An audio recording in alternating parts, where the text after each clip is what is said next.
Ilandar ko siya na mga 5 minutes siguro maigit. May napansin ako dito. Galing dito sa may tambutso niya, tubig. Ayan o. Tubig siya, ayan. Gulat ako, kala ko langis na eh. Dito yung makina. Gulat, may lumalabas na tubig. Ngayon ko lang na-experience to mga tropang soya. May mga on the click dyan na version 3. Ayan, parang kumbaga sa kotse, may natulong tubig sa tambutso niya. So ibig sabihin nun, healthy yung makina.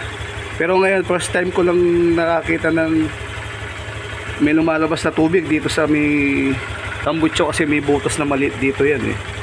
Dito may butas na maliit. Kung mapansin nyo mga tropang sayo, ayan ang tubig oh. Tulo talaga siya. Ayan oh, ayan oh. Ayan oh, pansit pa yan. Ayan, sa mga mekaniko dyan ha, kasi hindi ako mekaniko na ano lang, DIY lang. So sa totoo lang, ngayon lang ako na-experience sa mga ganito, sa mga FI.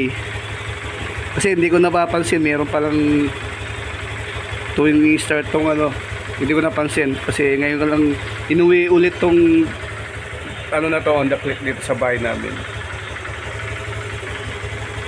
Hindi mga sabi ko sa video na sa kapatid ko laging ano to, nakatambay.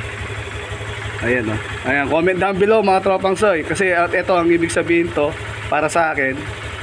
Ano yung makina, healthy, kamukha sa sasakyan. Yung sasakyan ko kasi ganito eh, may natulo siyang tubig pag pinapa-start ko siya. Ayan, maraming salamat po. Comment down below kung anong ibig sabihin to mga tropang soy.